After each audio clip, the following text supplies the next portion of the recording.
Thank you, comrades. It's a tremendous privilege for me to be here speaking at this rally and at the site of one of the greatest struggles of working class people and one of the greatest victories of working class people that has ever taken place.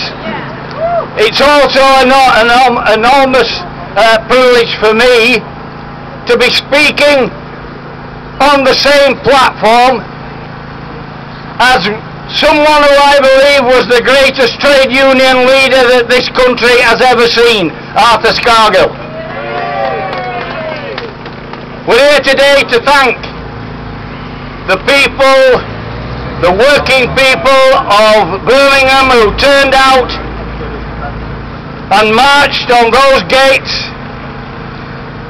those infamous gates at that coking plant, and forced the police to close the gates. On that day, the 10th of February 1972, you, the people of Birmingham, changed my life.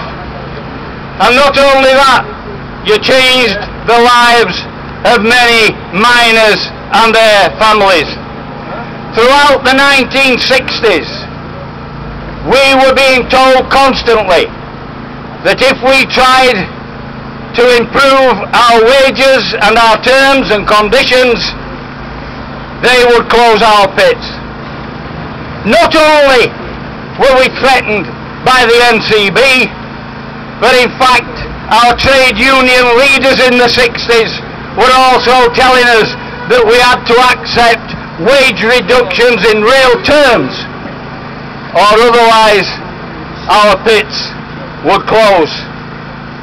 In fact, there was a joke at the time that used to go around the coalfields. They used to say that we drew our wage packet on a Friday, we'd take it home and we'd throw it on the table and it would take it half an hour to float down and land. That's how bad the situation was. Before Saltley, we had sunk to something like 17th in the Industrial Wages League. And I'm talking here about miners working at the coalface on wages that were absolutely appalling. Our wives had to go out to work, not because they wanted to. If they wanted to, fine, but not because of that, and not for pin money. Our wives had to go out to work to supplement miners' wages during the 1960s, and I remember that time well.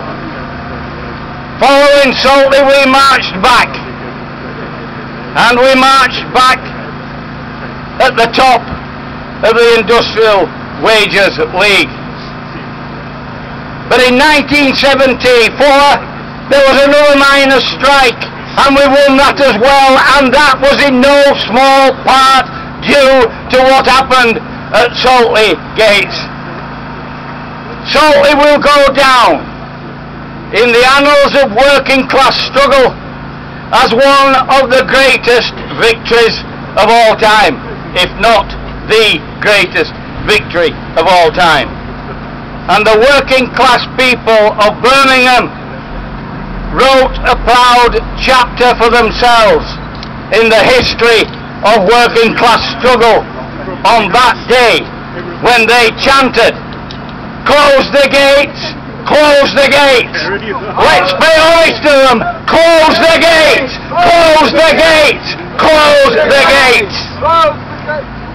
That as much as it was right and proper, and is right and proper to celebrate the 40th anniversary of Saltley, we must remember that our enemy never sleeps.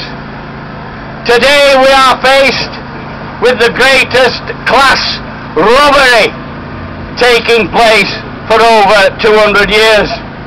Pensions are under attack. wages under attack. Privatisation of the NHS is taking place daily. The dismantling of the welfare state is taking place. Mass unemployment is again stalking the land. The greatest transfer of wealth from the poor to the rich is taking place, and we're told that we are all in it together. Well, some people aren't in it, but the rest of us are going to be well and truly in it. Stephen Hester, only a fortnight ago, he said he'd have to give up a bonus of £1 million. I don't know whether he's actually given it up. I haven't seen the small print. I'm not going to accuse him of not telling the truth, because after all he's a banker. But he said only a couple of days ago that we haven't got to attack the wealth creators. Well, I agree with him, because I think the real wealth creators in this country are the people who get up every day and go and do a decent day's work, not those who manage the banks and gamble away our money. He's not a wealth creator. They wrecked the global economy. How can they possibly have the gall to tell us that they are wealth creators when they've wrecked the world's economy and the way they have? They ought to have been sent to Gamblers Anonymous. They did that much gambling. In fact, they made Las Vegas look like a haven of moderation.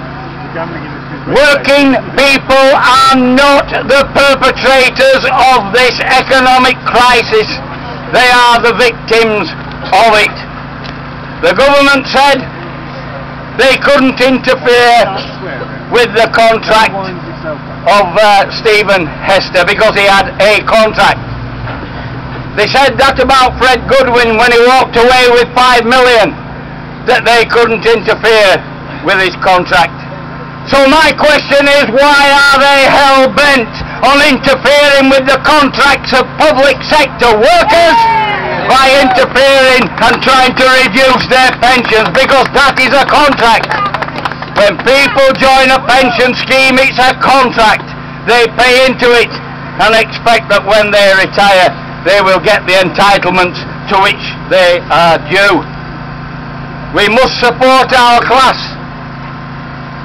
whenever they are in struggle, just as we did in 1972, and I'm talking about our class, whether it's in Greece where they're taking to the streets, in Spain, in Portugal, in Italy, even across North Africa, and even in America, where of course we are seeing the Occupy Wall Street protests taking place.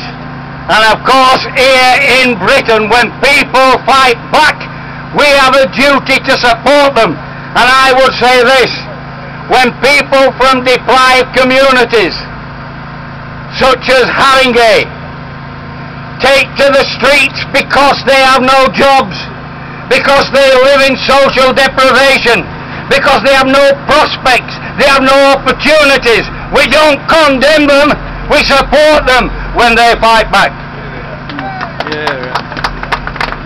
In the next few years, our class will have to carry the spirit of Saltley into the intense struggles that we face.